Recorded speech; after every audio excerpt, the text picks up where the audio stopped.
প্রতি বছর একবার করে খবরে আসেন তিনি। এক বছর করে তার বয়স বাড়ে এবং তিনিই থেকে যান বিশ্বের সবচেয়ে বেশি বয়সী ফুটবলার। সেই ধারাবাহিকতায় আবারও সংবাদের শিরোনাম হলেন জাপানের আলোচিত ফুটবলার কাজুইউশি মিউরা। ৫৭ পেরিয়ে ৫৮ ছোঁয়ার অপেক্ষায় থাকা মিউরা নাকি পরের মৌসুমেও খেলার প্রস্তুতি নিচ্ছেন। জাপানের সংবাদ মাধ্যম কাইয়োদো জানিয়েছে, দেশটির চতুর্থ স্তরের ক্লাবের হয়ে মিউরা আগামী মৌসুমেও খেলতে চান।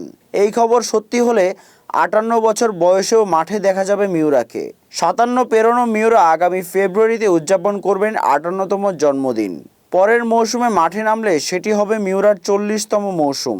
৫৮ ছুঁই ছুঁই বয়সে মিউরার বিরামহীন ফুটবল যাত্রা বিস্ময়কর ঘটনায় বটে। নয়তো ৩০ পেরোতেই তো ফুটবলারদের বুড়ো বলে ডাকা শুরু হয়ে যায়।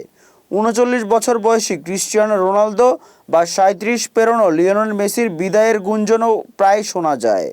অথচ এর মধ্যেও মিউরার যেন থামাথামির নাম নেই। ফুটবলকে সেই ১৯৮২ সালে পায়ে জড়িয়েছিলেন মিউরা। পেশাদার ফুটবলে যাত্রা শুরু করেন ১৯৮৬ সালে। এরপর কত কিছু ঘটে গেল, কতজন কিংবদন্তি হয়ে চলেও গেলেন, কিন্তু এক মিউরা আর বলটিকে ছাড়তে পারেননি। ফুটবল নামের গোলকটির সঙ্গে আর কখনো বিচ্ছেদ ঘটেনি তার। এর মধ্যে ৬টি দেশের ঘরোয়া ফুটবলে খেলা হয়ে গেছে তার।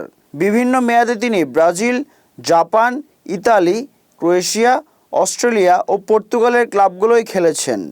সব মিলিয়ে তিনি খেলেছেন ১৫টি ক্লাবে। ২ মেয়াদে খেলেছেন পেলে নেইমারের ক্লাব সান্তোসেও, যেটি তার প্রথম ক্লাবও বটে। লম্বা ক্যারিয়ারে চলার পথে অনেক ভক্ত সমর্থকও পেয়েছেন মিউরা।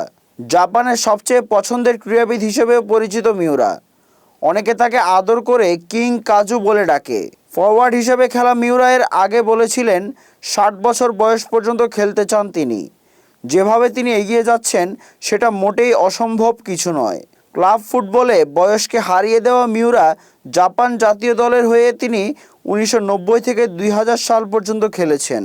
জাপানের জার্সিতে ৮৯টি আন্তর্জাতিক ম্যাচ খেলে করেছিলেন ৫৫ গোল।